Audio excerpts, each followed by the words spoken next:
Amados hermanos, iniciamos hoy una serie nueva de mensajes.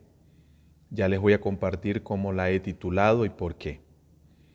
Pero todos estamos conscientes de que estos son tiempos desafiantes, son tiempos muy exigentes, porque son tiempos que nos exponen a muchas tensiones y demandas.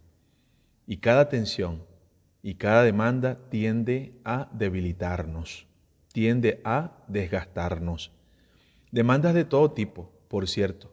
Hay demandas espirituales, demandas físicas, demandas mentales, emocionales y sociales. En medio de este escenario, resistir será la clave. De hecho, hay especialistas que dicen que este es tiempo de resistir. Hay que resistir en la confianza, primero en Dios, de que esto va a pasar y que una vez que pase, los que hayan resistido estarán en mejores condiciones de reponerse y de seguir adelante. Entonces, ¿cómo resistir en estos días tan malos? ¿Cómo? Como gente de fe, nosotros tenemos que ir a la palabra, tenemos que ir a la Biblia, la palabra de Dios, en busca de principios que nos permitan atravesar de la mejor manera este trance tan difícil que nos tocó. Así que desde ahora les prometo acá o les anuncio esta serie de mensajes. Estén atentos y espero que usted se anime, que le parezca bueno para que la siga. Hoy vamos a ver el mensaje resistir ante las acechanzas espirituales. El domingo 9 de agosto corresponde el mensaje resistir ante los pensamientos angustiantes. El 16 de agosto, Dios mediante, compartiremos el mensaje resistir ante las tensiones del encierro. Y finalmente hablaremos del tema resistir ante la desesperanza. Hoy corresponde la resistencia ante las acechanzas espirituales. Mire, resistencia tiene varias acepciones. Hay resistencia en la física, cuando hay una contrariedad, una fuerza que se opone y es contraria. Hay resistencia también en el deporte. Quienes resisten, en algunos deportes les va mejor. Hay carrera que es de resistencia y no tanto de velocidad. Hay también quienes resisten bastante debajo del agua. Y entonces se ha hecho también toda una propuesta de componentes para tener resistencia en el cuerpo, para resistir en la mente, para que el cuerpo resista más, que si tómese esto, esta vitamina y aquello que oxigenante y todo lo demás, y eso es muy bueno. Y tenemos que usarlo, tenemos que echar mano de esos recursos. Pero en la palabra de Dios hay unos principios que también nos enseñan a resistir. Y hoy vamos a hablar de resistir en un mundo que no se ve. Porque uno dice, bueno, para resistirle, digamos, a una carrera, o para resistir en el trabajo, o para tener más memorización y oxigenar el cerebro. Pero ¿qué cuando hablamos de resistir en el mundo espiritual? Yo tengo que decir esto para los hermanos y también para cualquiera que me escuche, porque a veces estos mensajes llegan a los ojos o a los oídos de amigos, de familiares, que no toda persona cree que en el mundo hay una dimensión espiritual. Las personas piensan que todo es el mundo físico y biológico. Es decir, aquello que se disecciona y se puede llevar a un tubo de ensayo y se analiza en un laboratorio. Ese es el mundo, lo que usted ve, lo que usted comprueba, lo que usted demuestra. Otros dicen que, bueno, si yo no veo, si yo no toco, eso no existe. Hay personas que viven pues del ojo, de lo que tocan, de lo que pesan, de lo que gustan, de lo que experimentan. Y eso es verdad, eso es parte de la realidad. Pero la realidad del mundo donde nosotros vivimos no es solamente eso. La Biblia enseña que la realidad del mundo es tanto física como espiritual. La realidad del mundo lo constituye lo tangible, lo que yo puedo tocar, pero también lo constituye lo intangible. Yo lo creo. Y hoy vamos a ver un pasaje donde el apóstol Pablo habla de las acechanzas espirituales. Habla del mundo de maldad. Habla de un mundo intangible de maldad que tiene su influencia, que opera en este mundo. Nosotros no vamos a decir que todo se debe al mundo espiritual. Yo no llegaría a eso. Hay cosas que tienen que ver con el mundo de las personas, las decisiones de las personas, pero sí hay un mundo espiritual que incide sobre muchas decisiones de los hombres y sobre muchas cosas que pasan en este mundo que nos hacen daño. Vamos a leer en Efesios capítulo 6, los versículos 10 al 20. Este pasaje en la Biblia se conoce como la armadura de Dios. Y es Pablo quien escribe. Pablo probablemente desde una circunstancia cerca, viendo a algún soldado preso, a lo mejor comenzó a observar eso. Porque mire, una persona privada de libertad tiene mucho tiempo para pensar, para organizar unas ideas, para luchar y también para resistir, necesita mucha resistencia.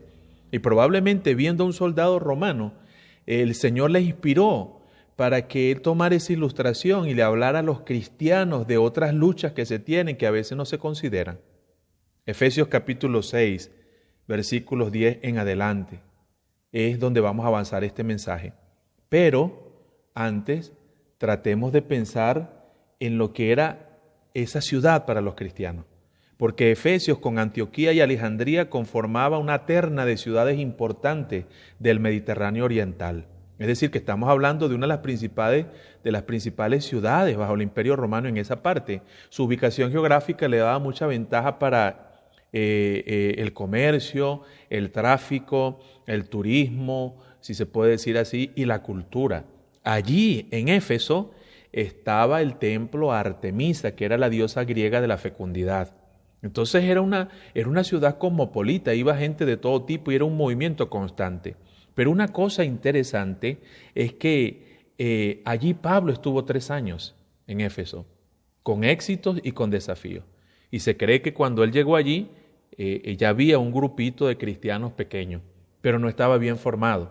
Entonces Pablo se dedicó a formarlo, a darle las bases de la fe cristiana. Y al cabo de unos años es que le escribe la carta para fortalecerlos. La iglesia de Éfeso llegó a ser una especie de base de operaciones misioneras con el correr del tiempo. Y entonces esta segunda generación de creyentes, porque ya cuando Pablo escribe la carta, que se cree que era una carta circular, la carta a los Efesios no solo fue para esos cristianos, y existía la costumbre entre los hermanos. Si tú me prestas o nos mandan la carta tal, nosotros te mandamos la que nos compartieron. Y esta carta de Efesios se circulaba y llegó a circular y se compartía. Entonces algunos las copiaban y ese tipo de cosas ocurrían. Pero en el momento en que Pablo escribe y les envía la carta, ya es una segunda generación de cristianos. Y en su mayoría eran paganos, es decir, eran personas que no venían del pueblo judío. ¿Y por qué es importante esto que le estoy diciendo? Porque ellos necesitaban aprender la diferencia de ser cristiano. Por ejemplo, en Éfeso, la creencia común era que el mundo estaba lleno de espíritus malignos. Y entonces la gente sentía miedo y recurría a maleficios, ese tipo de cosas para protegerse. Entonces algunos piensan que por esa situación Pablo escribe la armadura que ellos tenían para que se pudieran proteger, para que no vivieran con miedo, pero para que también pudieran ser responsables. Uno de los desafíos entonces que confrontaban estos creyentes tenían que ver con la inmoralidad y con la presencia reinante del mundo maligno espiritual. Entonces Pablo les exhorta a evidenciar que ahora son de Cristo con una vida diferente, les exhorta a comportarse como miembros de la familia de Dios, de la Iglesia Universal, del cuerpo de Cristo, pero también les exhorta a ponerse la armadura, a ser vigilantes. Y bueno, Pablo por supuesto en Efesios trata muchos temas, pero uno de los temas que Pablo trata allí es la vigilancia, que tenemos que estar pendientes para poder resistir el día malo. Es día de pandemia. Es día de miedo, es día de incertidumbre, es día de mentira, es día de bombardeo por las redes sociales, hermanos, mensajes, antivalores, una cantidad de cosas que no tienen que ver solo con la economía, ¿saben? No tiene que ver solo con lo sanitario, la vacuna, tienen que ver con el mundo espiritual. ¿Cómo resistir? El Evangelio tiene enemigos aguerridos, que no son de carne y hueso, Pablo lo va a decir. ¿Y cómo le echamos frente a esto? Bueno, aquí es donde viene la enseñanza. En el capítulo 6, versículos 10 en adelante dice, por último, fortalézcanse con el gran poder del Señor. ¿Se están dando cuenta? La versión que usted tiene en su mano a lo mejor dice algo así. en la Reina Valera del 60. Fortaleceos en el Señor y en el poder de su fuerza. Porque hay cosas que se resisten en el Señor y con el poder de su fuerza. No se resisten de otra manera, hermano. Hoy yo no voy a describir la armadura. En esta iglesia lo he predicado en series.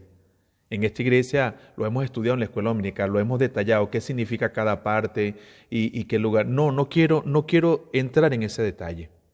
Aunque tiene valor, usted puede averiguarlo o lo hagamos después, probablemente. Pero lo que quiero en este momento es que usted entre conciencia que la resistencia que necesita no solo es de naturaleza humana, sino de naturaleza espiritual. Por eso comencé por acá.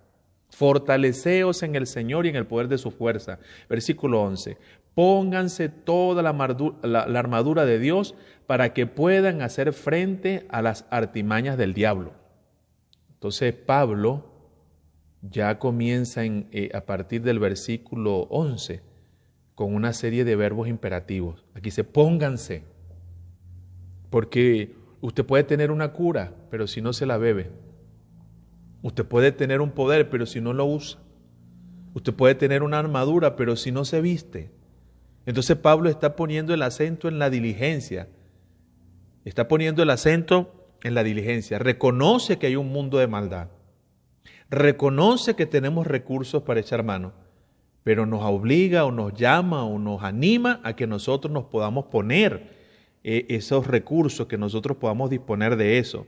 En el versículo 12 dice, porque nuestra lucha no es contra seres humanos, sino contra poderes, contra autoridades, contra potestades que dominan este mundo de tinieblas, contra fuerzas espirituales malignas en las regiones celestes. Por lo tanto, pónganse toda la armadura de Dios, para que cuando llegue el día malo puedan resistir hasta el fin con firmeza. Volveré a ese versículo 13 más adelante, porque ahí está la clave de esta serie de mensajes. Lo que se dice del mundo espiritual se puede decir también de cualquier otra resistencia. Esto va a acabar, pero la idea es que nosotros podamos resistir firmes hasta el fin de esto. Manténganse firmes, dice el versículo 14, ceñidos con el cinturón de la verdad, protegidos con la coraza de justicia, calzados con la disposición de proclamar el evangelio de la paz. Además de todo esto, tomen el escudo de la fe, con el cual puedan apagar todas las flechas encendidas del maligno. Escudos de madera. Algunos dicen que tenían cueros y elementos absorbentes de agua, porque cuando entraban allí se apagaban. Entonces fíjese que la armadura fue diseñada para ayudarnos. Tomen el casco de la salvación y la espada del Espíritu, que es la palabra de Dios. La espada es defensiva, pero también nos permite a nosotros ir al ataque. De todos los elementos de la armadura es el único que va en doble movimiento. Todos los demás son de protección, de defensa y de cuidado. Versículo 18, oren en el Espíritu en todo momento con peticiones y ruegos, manténganse alerta y perseveren en oración por todos los santos, oren también por mí. Miren, la humildad de Pablo, la necesidad de Pablo, que es la necesidad de todos los obreros de Cristo, los predicadores, los misioneros, los ministros y ministras, las hermanas y hermanos que están sirviendo, que están al frente de batalla, que tienen también sus luchas, que no lo saben todo, que no lo pueden todo, que también se cansan, se desaniman y son atacados ferozmente, porque si ellos caen, pues se está perdiendo un frente ahí, se está debilitando. Entonces Pablo pide oración, dice, para dar a conocer con valor el misterio del Evangelio, por el cual soy embajador en cadenas. Está hablando de su condición de privado de libertad. Oren para que lo proclame valerosamente, con valor, con valentía, porque hay que ver estar en ciertas circunstancias de amenaza y tener el valor de abrir la boca y sostener una verdad y glorificar a Cristo. Y Pablo dice, proclame valerosamente como debo hacerlo. Entonces, queridos hermanos, hay algunas cosas acá que yo quisiera compartir en este primer mensaje. Lo primero es que hay que conocer y usar toda la armadura. Lo primero es tener conciencia no solo de que un mundo espiritual existe, sino que yo tengo recursos. Entonces, ¿qué tal si nos interesamos en conocer esos recursos? Y los recursos de que habla Pablo allí en el capítulo 6 de Efesios son la verdad. Contamos con la verdad. La Biblia, la palabra de Dios es verdad. Y entonces en este tiempo, en el mundo espiritual de mentira, el recurso de la verdad. Y la verdad no es solamente una idea, la verdad es Cristo. Cristo dijo, yo soy la verdad. En la fe cristiana, conocer la verdad es conocer a Cristo. Si alguien quiere conocer la verdad, conoce a Cristo. Y si alguien conoce a Cristo, tiene acceso a la verdad. Y eso ayuda mucho en tiempos de confusión, en tiempos de mentira, en tiempos de malignidad. Conocer la verdad. Porque el Señor Jesucristo dice, conoceréis la verdad y la verdad os hará libres. Porque uno de los problemas de toda esclavitud, sea en cualquier sentido, de drogas, de lo que sea, comienza con la mentira. Entonces es un gran recurso apelar a la verdad, pero también habla aquí de la justicia. Y la justicia aquí es más que una virtud, de que yo soy una persona correcta, no. Justicia aquí habla de una relación personal y correcta con Dios, que se traduce también en una relación con nosotros que es recta. Eso nos protege a nosotros. ¿Cuánto protege una relación recta con Dios? ¿Cuánto protege también una relación recta con los hombres? Con la mujer, con el hombre, con el niño, con el vecino, con los tratos. La justicia. Porque la injusticia es un instrumento del diablo. La injusticia. Todo lo que tiene que ver con el dolo, con la mentira, con la injusticia, con el trato deshonesto. La deshonestidad es una herramienta del diablo. Esos son los negocios que él propone. Esas son las vías que él propone. Entonces nosotros tenemos que estar pendientes y mantener nuestra relación bien con el Señor para poder tener un buen comportamiento, un buen trato y una buena relación con los demás y en este mundo. El recurso es el Evangelio. Ahí habla del apresto, del calzado del Evangelio. Es un recurso en este tiempo tener el Evangelio, porque el Evangelio es una buena noticia. Hay muchas malas noticias y la gente se llena de noticias de terror, de miedo y todo lo demás. El Evangelio es buena noticia porque dice, ¿sabes qué? Te vengo a decir lo que Dios hizo en Cristo en la cruz y lo que Dios puede hacer en Cristo en tu vida y lo que Dios puede hacer en Cristo en este mundo y lo que Dios está por hacer en Cristo en el futuro, pronto. Cristo vencerá, la verdad vencerá, el mal no va a vencer, estaremos con Él. Eso es el Evangelio. Él murió en la cruz y cuando murió derrotó todos los poderes del mal y Él se levantó de la tumba y cuando Él se levantó declaró su victoria sobre todo. Esa es una buena noticia. Cree en Él para que Él te ayude, no solo en esta vida, sino en la vida eterna. Entonces, tener el Evangelio es una gran bendición. Pero aquí Pablo tiene la idea más bien es que tengamos también la disposición de compartirlo. Porque el apresto, el calzado significa eso, ponérselo para salir corriendo. Eso tiene que ver con un heraldo. En aquel tiempo se ponían sus calzados y salían corriendo y su trabajo era llevar un mensaje. A veces del campo de batalla para decir ganamos. Y eso era el Evangelio. El Evangelio era esa persona. Era ese acto de correr, era el mensaje que llevaba. Entonces Pablo está diciendo aquí que un recurso que tenemos que hacer en este tiempo es llevar el Evangelio, disponernos a compartirlo por todas partes, para que la gente se entere del poder y la victoria de Cristo, y que ese poder puede llegar a su corazón, a su familia, a su situación. ¿Qué otro recurso? Aquí está la fe y la salvación. Imagínense ustedes, el escudo de la fe.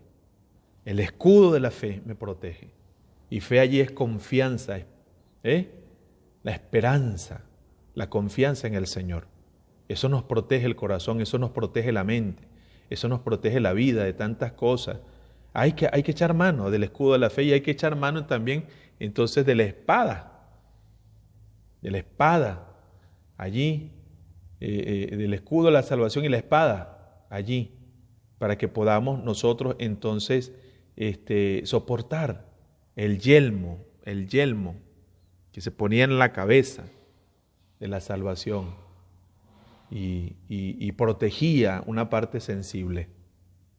para la vida del soldado. Entonces, tenemos aquí, hermanos, esto. Aprenda a conocer lo que usted tiene en este tiempo de tantas cosas malas y úsela. Y Pablo dice, hay que usarla todo. No es que, bueno, yo voy a salir en este mundo y voy a salir nada más yo me voy a poner nada más los calzados.